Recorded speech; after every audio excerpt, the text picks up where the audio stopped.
पढ़ाई का महत्व। जब भी विकास पढ़ने के लिए किताबें निकालता तब उसका मन पढ़ाई में नहीं लगता। किताबें खोलते ही उसे बाहर जा अपने दोस्तों के साथ मस्ती करने का मन करता। माँ ने उसे कभी खेलने के लिए रोका नहीं था, सिर्फ इतना समझाया था कि खेलने के साथ पढ़ना भी कितना जरूरी है। पर विकास का बिगड़ेल मन हमेशा उल्टा ही करता था। जब सब साथी स्कूल से आकर थोड़ा सुस्ता कर पढ़ने बैठ जाते और शाम को खेलने निकलते, वही विकास स्कूल से आकर टीवी देखने बैठ जाता और शाम होते ही खेलने निकल जाता। इसका नतीजा ये हुआ कि तिमाही परीक्षा में बड़ी ही मुश्किल से पास हो पाया। इतने कम नंबर देख माँ ने उसे खूब डांटा और पढ़ने पर जोर देने को कहा।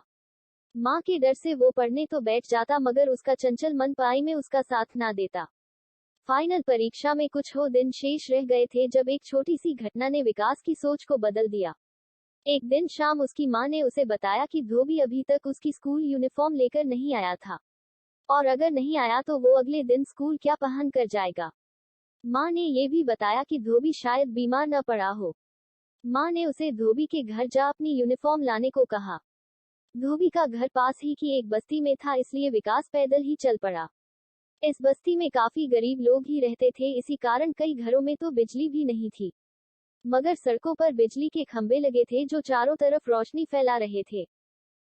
विकास अपने धोबी के घर पहुंचा तो पता चला कि माँ का कहना सही था। धोबी बीमार पड़ा था और इसलिए यूनिफॉर्म लेकर नहीं आ पाया था। खैर, अपनी यूनिफॉर्म ले विकास घर वापस चल दिया। अभी कुछ कदम ही चला होगा कि उसकी नजर एक खंबे के नीचे बैठे एक लड़के पर गई जो किताबें खोल पढ़ रहा था। उसकी लगन देख विकास उसके करीब गया और पूछा कि आखिर वो इतनी रात सड़क पर बैठा क्यों पढ़ रहा है। उस लड़के ने उसे बताया कि दिन भर वो अपने पिता के साथ घर घर जा सब्जी बेचता है और फिर दोपहर के स्कूल में पढ़ने जाता है। शाम को स्कूल से घर आकर घर के कामों में माँ का हाथ बटाता है। क्योंकि उसका परिवार बिजली का खर्चा नहीं उठा पाता, इसलिए रात का खाना खा यहाँ बैठकर पढ़ता है। अपनी उम्र के लड़के की दिनचर्या सुन विकास का मन रो पड़ा। कहाँ मैं जो दिन भर खेलने और टीवी की सोचता हूँ, और कहाँ ये जो माँ और पिता के कामों में हाथ तो बटाने के बाद भी सड़क पर बैठा पढ़ाई कर रहा है। उस लड़के की लगन को देख विकास का सर शर्म से झुक गया। कदम तो घर की तरफ चल रहे थे, मगर विकास के मन में रह रहकर उस लड़के की बातें ही आ रही थी। घर पहुंचते तक उसने ये ठान लिया कि आज से पढ़ाई में पूरा मन लगा के पढ़ेगा, और उसके उस दृढ़ निश्चय ने रंग दिखाया।